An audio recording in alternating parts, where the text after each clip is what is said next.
पत्रिका के लिए भी योगदान दिया और एक तरह के योग, अभिन्न योग की शुरुआत की। ये थे अरबिंदो घोष, बिपिन चंद्र पाल, लाला लाजपत राय या फिर सुभाष चंद्र बोस। इसका सही जवाब है ऑप्शन ए, अरबिंदो घोष। प्रधानमंत्री श्री नरेंद्र मोदी ने आध्यात्मिक गुरु श्री अरबिंदो घोष की 150वीं जन्मतिथि के लिए उनके योगदान को स्थापित करने के लिए गठित 53 सदस्यीय समिति की अध्यक्षता की। इनकी 150वीं जन्मतिथि 15 अगस्त 2022 को मनाई जाएगी, जो केंद्र द्वारा शुरू की गई इंडिया @75 महोत्सव यानी आजादी का अमृत महोत्सव के साथ मेल खाती है। सर अरबिंदो भारतीय पुनरुत्थान एवं राष्ट्रीयता के लिए एक प्रसिद्ध और महत्वपूर्ण व्यक्तित्व थे। इनका जन्म 15 अगस्त 1872 को कलकत्ता में हुआ था। ये भारतीय स्वतंत्रता आंदोलन में क्रांतिकारी नेता के रूप में सामने आए। इन्होंने ICS परीक्षा में 250 अभ्यर्थियों में से 11वीं रैंक हासिल की। इन्होंने लेखन कार्य भी किया, जिसमें इनकी महत्वपूर्ण उपलब्धि सावित्री नामक कविता थी, जो लगभग 24,000 पंक्तियों की थी। इन्होंने एक तरह के योग, अभिन्न योग की शुरुआत की।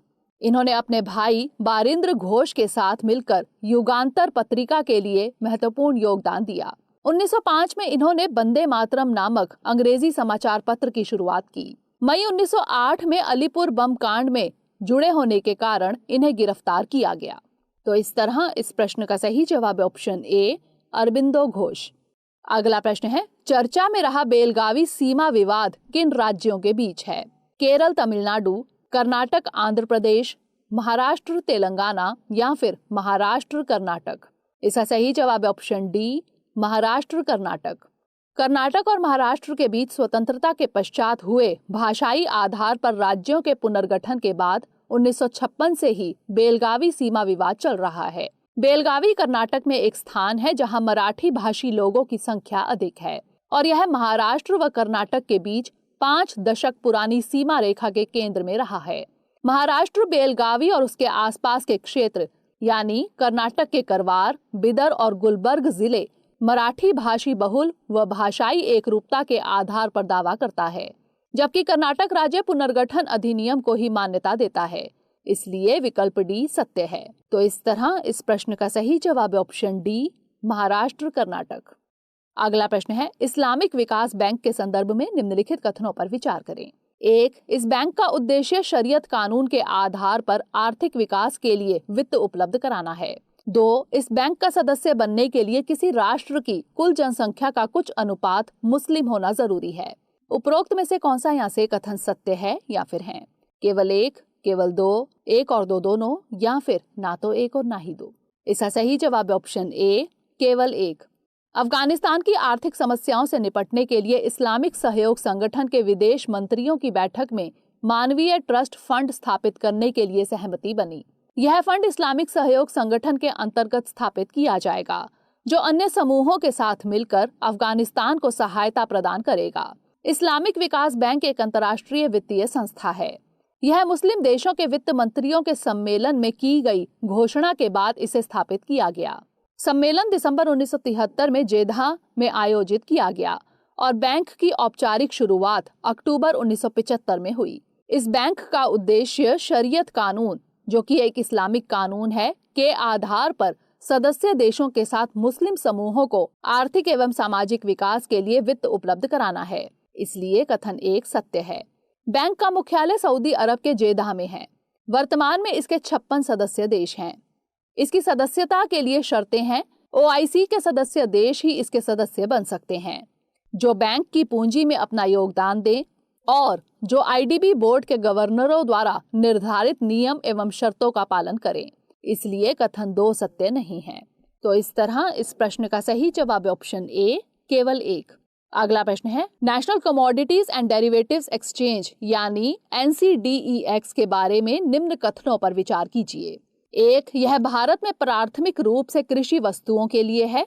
2. यह भारत के नेशनल स्टॉक एक्सचेंज और राष्ट्रीय कृषि एवं ग्रामीण विकास बैंक यानी नाबार्ड के द्वारा शुरू किया गया है। उपरोक्त में से कौन सा यहाँ से कथन सत्य है या फिर है? केवल 1, केवल 2, 1 और 2 दोनों या फिर ना तो 1 और ना ही 2। इसका सही जवाब है ऑप्शन सी, 1 और 2 दोनों, यानी दोनों कथन सत्य हैं।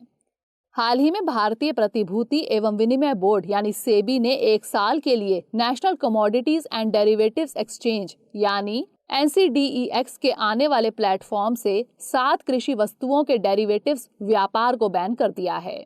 NCDEX एक ऑनलाइन वस्तु एक्सचेंज है जो भारत में प्राथमिक रूप से कृषि वस्तुओं के लिए है, अतः कथन 1 सत्य है। यह पब्लिक लिमिटेड कंपनी है। कुछ भारतीय वित्तीय संस्थाओं जैसे ICICI बैंक लिमिटेड, भारत के नेशनल स्टॉक एक्सचेंज और राष्ट्रीय कृषि एवं ग्रामीण विकास बैंक यानी नाबार्ड और अन्य के द्वारा शुरू किया गया है, इसलिए कथन 2 भी सत्य है।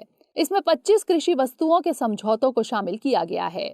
NCDEX को एक स्वतंत्र बोर्ड ऑफ डायरेक्टर के द्वारा चलाया जाता है, जिसकी कृषि में कोई सीधी दिलचस्पी नहीं है। तो इस तरह इस प्रश्न का सही जवाब ऑप्शन सी 1 और 2 दोनों। अगला प्रश्न है, ब्यास नदी के संदर्भ में निम्नलिखित में से कौन सा यहाँ से कथन सत्य है या फिर है? 1, यह रोहतांग दर्रे के पास से निकलती है। 2, यह पंजाब के हरीके में सतलज नदी में मिल जाती है। 3, यह पूरी तरह भारतीय सीमा में प्रवाहित होती है। निम्नलिखित कूट का प्रयोग कर सही उत्तर चुनें। केवल 1 और 2, केवल 2 और 3, केवल 3 या फिर 1, 2 और 3। इसका सही जवाब ऑप्शन डी 1, 2 और 3।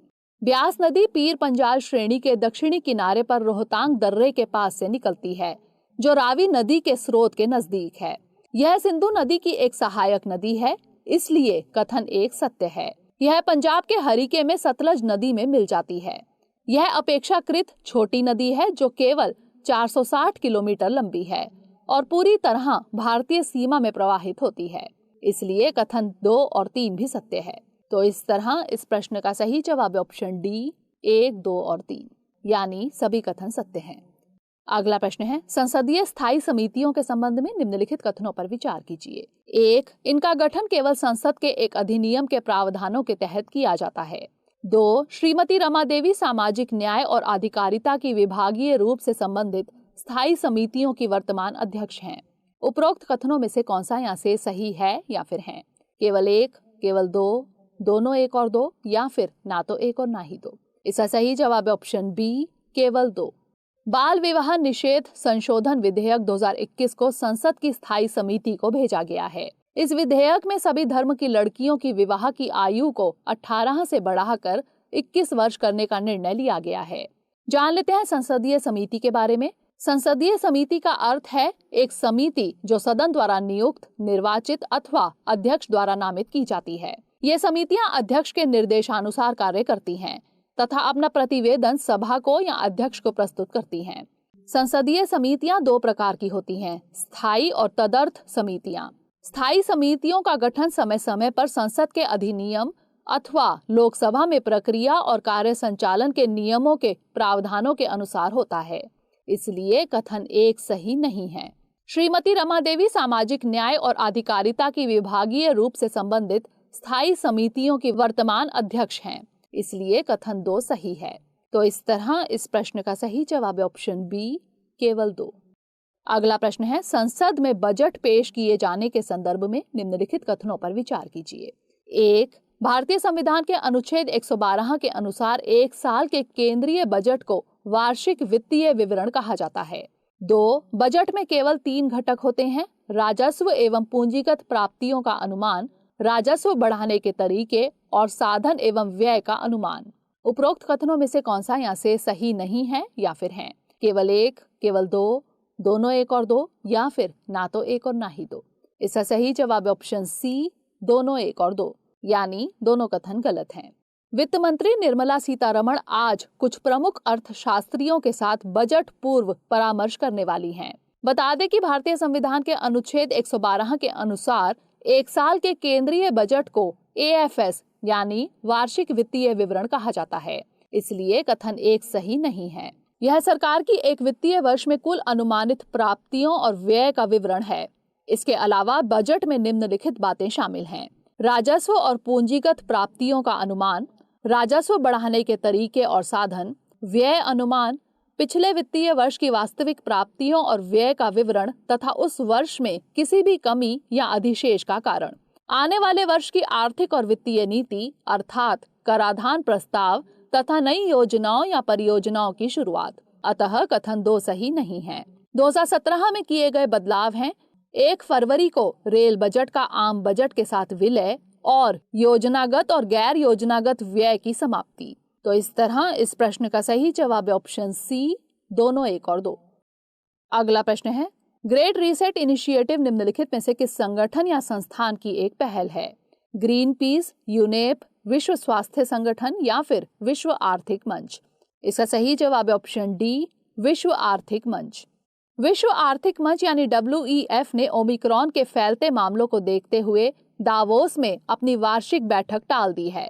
यह बैठक 17 से 21 जनवरी के बीच होने वाली थी। जान लेते हैं विश्व आर्थिक मंच के बारे में। यह 1971 में स्थापित एक स्विस गैर लाभकारी संस्था है जिसका मुख्यालय जिनेवा, स्विट्जरलैंड में है। स्विस अधिकारियों द्वारा सार्वजनिक निजी सहयोग के लिए अंतर्राष्ट्रीय संस्था के रूप में मान्यता प्राप्त है और इसके संस्थापक और कार्यकारी अध्यक्ष क्लॉस श्वाब हैं। जान लेते हैं WEF की ग्रेट रीसेट इनिशिएटिव के बारे में। यह इस आकलन पर आधारित है कि वैश्विक अर्थव्यवस्था गहरे संकट में है, पूंजीवाद का ग्रेट रीसेट होना चाहिए, इसलिए विकल्प डी सही है। तो इस तरह इस प्रश्न का सही जवाब है ऑप्शन डी, विश्व आर्थिक मंच। अगला प्रश्न है, हांगकांग के राजनीतिक और ऐतिहासिक पृष्ठभूमि के संदर्भ में निम्नलिखित कथनों पर विचार कीजिए। 1. हांगकांग ब्रिटिश नियंत्रण में हुआ करता था, लेकिन 2000 में चीन को वापस सौंप दिया गया था। 2. इसे एक देश दो प्रणाली सिद्धांत के तहत प्रशासित किया जाता है। 3. हांगकांग का मूल कानून 2030 तक चलेगा। उपरोक्त कथनों में से कौन सा यहाँ से सही है या फिर है? केवल 1 और 2, केवल 2, केवल 1 और 3 या फिर केवल 3? इसका सही जवाब है ऑप्शन बी, केवल 2। हाल ही में बीजिंग समर्थक देशभक्तों ने रिकॉर्ड कम मतदान के साथ हांगकांग चुनाव में जीत हासिल की है। अब जान लेते हैं हांगकांग के बारे में। हांगकांग आधिकारिक तौर पर पीपल्स रिपब्लिक ऑफ चाइना यानी HKSAR का हांगकांग विशेष प्रशासनिक क्षेत्र दक्षिण चीन में पूर्वी पर्ल नदी डेल्टा पर चीन का एक शहर और विशेष प्रशासनिक क्षेत्र है। हांगकांग पहले ब्रिटिश नियंत्रण में हुआ करता था, लेकिन 1997 में इसे चीन को वापस सौंप दिया गया था, इसलिए कथन 1 सही नहीं है। तब से इसे 1 कंट्री 2 सिस्टम्स सिद्धांत के तहत प्रशासित किया जा रहा है, इसलिए कथन 2 सही है। इसका मतलब यह हुआ कि हांगकांग के लिए कुछ स्वतंत्रताओं की रक्षा की जाएगी, जो है विधानसभा और भाषण की स्वतंत्रता, एक स्वतंत्र न्यायपालिका और कुछ लोकतांत्रिक अधिकार। ये स्वतंत्रताएं हांगकांग के मिनी संविधान यानी मूल कानून में निहित हैं, जो 2047 तक चलेगा, इसलिए कथन 3 सही नहीं है। तो इस तरह इस प्रश्न का सही जवाब है ऑप्शन बी, केवल 2। अंतिम प्रश्न है, स्वच्छ भारत मिशन शहरी यानी SBMU 2.0 के संबंध में निम्नलिखित कथनों पर विचार कीजिए। 1. इसे 1.41 लाख करोड़ रुपए के परिव्यय के साथ 2021 से 2026 तक 5 सालों के लिए लागू किया जाएगा। 2. यह कचरे के स्रोत पर नहीं बल्कि इसके पृथक्करण सिंगल यूज प्लास्टिक को कम करने पर केंद्रित है। उपरोक्त कथनों में से कौन सा यहाँ से सही है या फिर है? केवल 1, केवल 2, दोनों 1 और 2 या फिर ना तो 1 और ना ही 2? इसका सही जवाब है ऑप्शन ए, केवल 1। राज्यसभा में दिए गए एक लिखित उत्तर में आवासन एवं शहरी मामलों के राज्य मंत्री कौशल किशोर ने स्वच्छ भारत मिशन शहरी 2.0 और अमृत 2.0 यानी Atal mission for regeneration and urban transformation के फोकस क्षेत्रों पर प्रकाश डाला। आवासन एवं शहरी मामलों का मंत्रालय यानी MOHUA इस योजना के लिए नोडल मंत्रालय है। SBMU 2.0 की घोषणा बजट 2021-22 के दौरान की गई थी। स्वच्छ भारत मिशन शहरी 2.0 का लक्ष्य शहरों को पूरी तरह से कचरा मुक्त बनाना है। इसे 1.41 लाख करोड़ रुपए के परिव्यय के साथ 2021 से 2026 तक 5 सालों के लिए लागू किया जाएगा। यह कचरे के स्रोत के पृथक्करण, सिंगल यूज प्लास्टिक और वायु प्रदूषण में कमी, निर्माण एवं विध्वंसक गतिविधियों से उत्पन्न कचरे का प्रभावी ढंग से प्रबंधन, पुराने डंप साइटों के बायोरेमेडिएशन पर केंद्रित है, इसलिए कथन 2 सही नहीं है। इस मिशन के तहत सभी अपशिष्ट जल को जल निकायों में छोड़ने से पहले ठीक ढंग से उपचारित किया जाएगा। तो इस तरह इस प्रश्न का सही जवाब है ऑप्शन ए, केवल 1। अब नोट कर लेते हैं आज का अभ्यास प्रश्न। खबरों में रहने वाले शब्द चिल्लई कला का मतलब है लद्दाख क्षेत्र की तीव्र शुष्क अवधि, हिमाचल प्रदेश की एक विशेष शॉल, कश्मीर